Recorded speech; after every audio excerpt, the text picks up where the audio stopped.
30s. Amazing.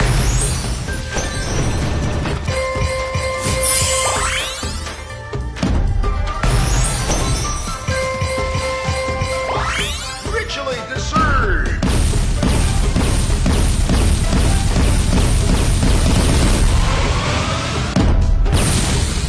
Epic win! Jackpot Master.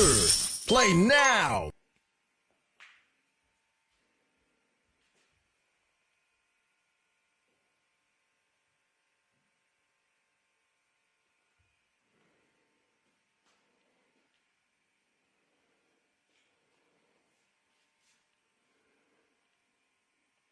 Hey everyone, welcome back to the shop. The night is quiet, the only sound is the low electric hum of the old fluorescent lamp hanging above the bench and that deep, familiar smell of dust, oil, and decades-old wood that never really leaves these walls.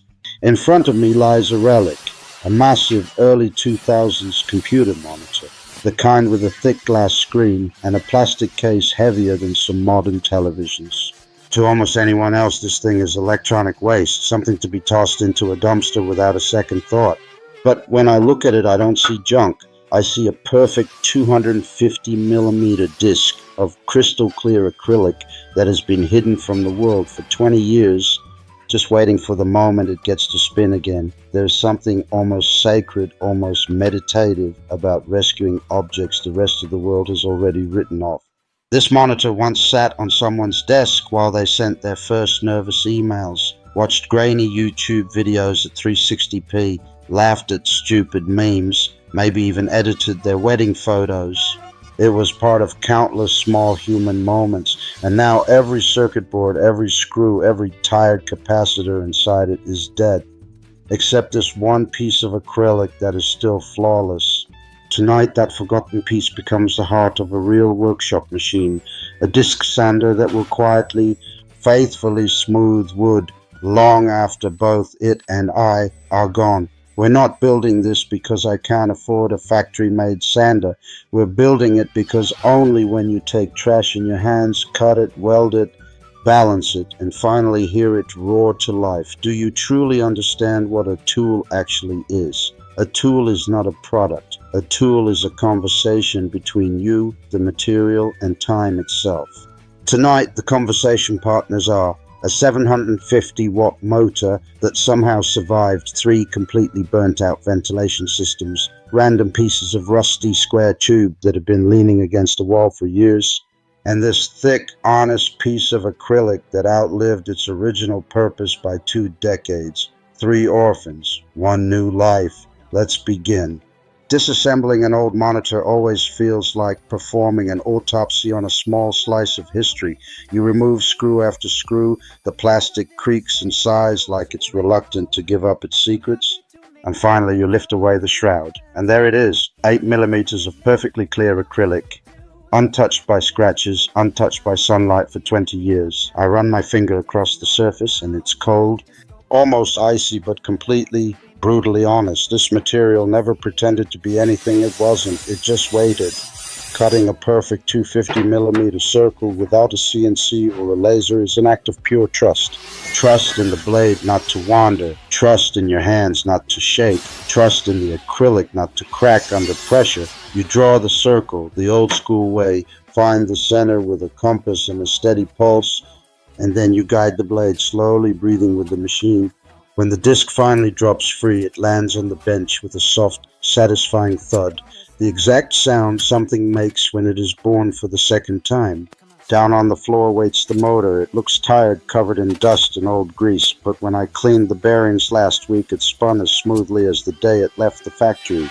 750 watts, 2800 RPM, raw, uncomplicated power. Enough to turn impatience into dust in seconds. I build the frame from 20 by 20 square tube that has been rusting peacefully behind the garage since who knows when.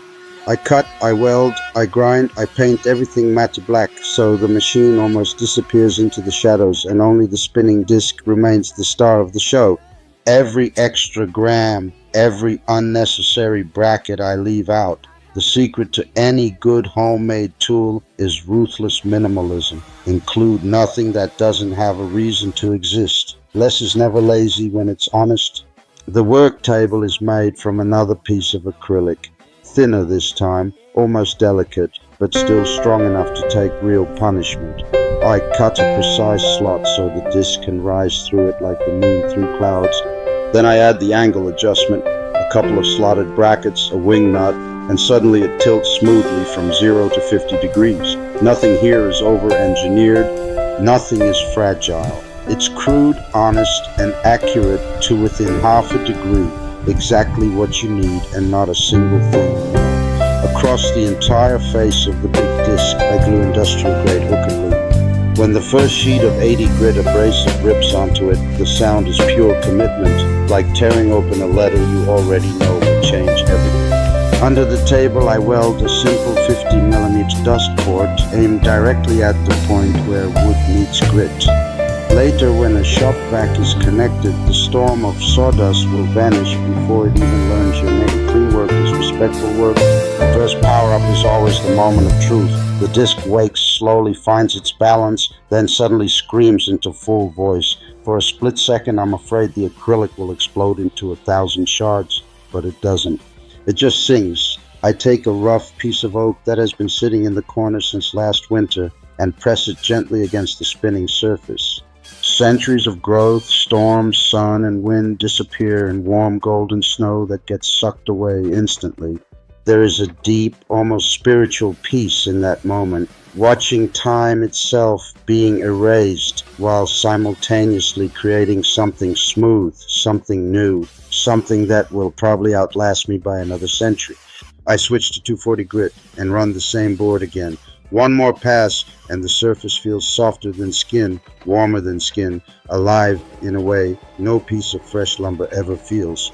This machine doesn't simply remove material. It removes noise from life. It removes hurry. It removes every excuse we ever had for doing things halfway. Real smoothness is never an accident. It is thousands and thousands of tiny, deliberate,